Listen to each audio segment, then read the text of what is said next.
And we're starting off this afternoon with Gunther, who has dominated since coming to WWE, having the longest reign as NXT UK champion and now holds the Intercontinental title.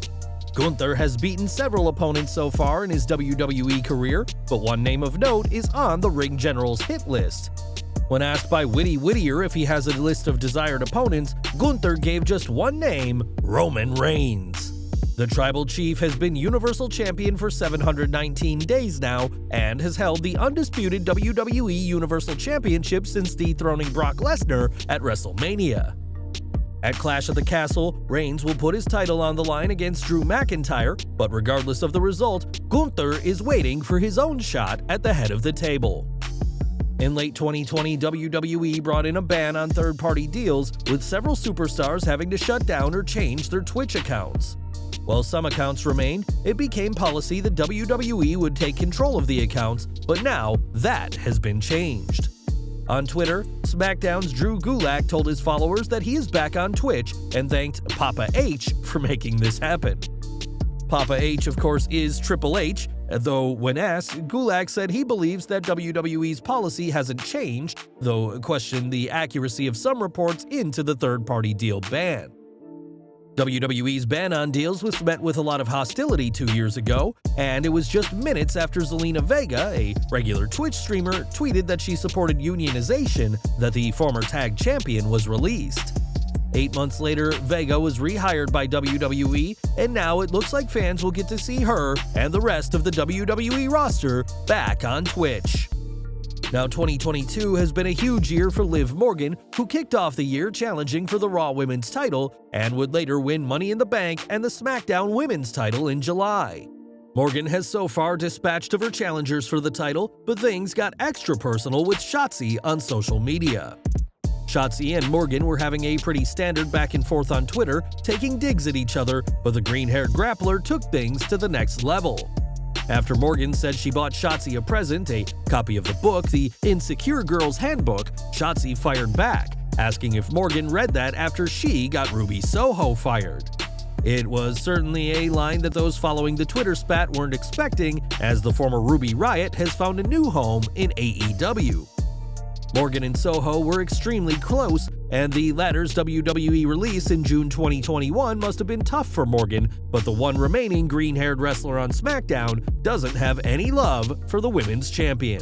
At SummerSlam, Dakota Kai didn't just make her main roster call-up, but made her return to WWE after being released by the promotion this past April. Since then, the New Zealand superstar has teamed with Bayley and Io Sky and has been feuding with the all-star trio of Alexa Bliss, Raw Women's Champion Bianca Belair, and Asuka.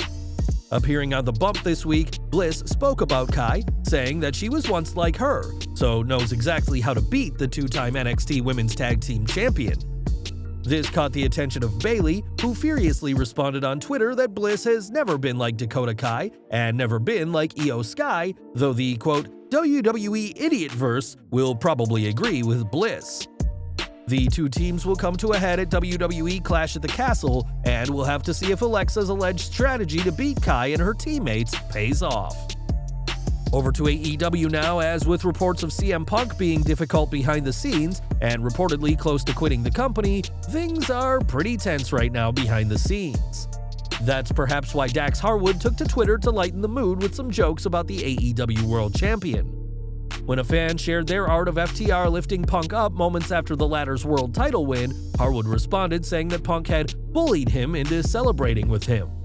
This, of course, is referencing the reports of Punk being difficult behind the scenes and his unfair comments about Paige during this week's House of the Dragon Dynamite. Wrestlers trying to make light out of a messy situation isn't unheard of. In fact, it's pretty common, but it's ultimately going to be Tony Khan's response to the situation that carries the most weight. This week, WWE announced NXT Europe, their new brand that is set to launch in 2023, and that NXT UK will go on a brief hiatus soon. As part of their announcement, WWE confirmed that NXT UK will go on hiatus after Worlds Collide, which also marked the announcement of the crossover show. While it had been teased on this week's NXT Heatwave special, WWE only confirmed Worlds Collide yesterday and has the perfect day for the event. In their statement, WWE said that Worlds Collide 2022 will take place on September 4th, and if that date sounds familiar, that's probably because it's the same day as AEW's All Out pay-per-view. It's hard to argue that this isn't an attempt by WWE to muscle in on AEW's viewership for All Out, as the show is slowly coming together on All Elite TV. Whether this gambit pays off or not remains to be seen, but NXT Worlds Collide 2022 will certainly be a historic show for WWE in more ways than one. Speaking of Europe, WWE will host Clash at the Castle next month in Cardiff, Wales, marking their biggest event in the UK in over 30 years. Clash at the Castle will certainly be a historic night for fans filling Principality Stadium, and it could prove to be a show that changes how WWE does business for good. On Wrestling Observer Radio, Dave Meltzer explained that the reason why Cardiff is selected is because the Welsh capital is paying WWE to have their chance to host the show, which is why Clash at the Castle is in Cardiff as opposed to London. Meltzer adds, "Say you want SummerSlam, say you want Royal Rumble. Instead of WWE going to Houston, Texas because they feel it's a market they can sell 30,000 to 40,000 tickets at the stadium, they'll be going still to a stadium, but they want the city to pay them to bring them in because they're bringing tourism and things like that to the city." If Clash at the Castle proves to be a success, then it could change how WWE chooses cities to host future premium live events, and it could become that the wealthiest cities get the best shows. More from NXT Europe, as the new brand has a lot of buzz already, even if WWE may not have a roster yet for the show. Much of the NXT UK roster that fans assumed would transfer to NXT Europe has been released, but despite this, Triple H is confident in the new endeavor.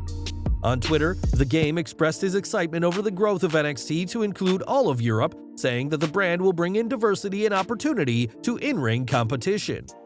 It's been said that NXT Europe will reimagine the brand and talent pipeline, as WWE hopes to catch more potential superstars, and time will tell whether the new show proves to be a success.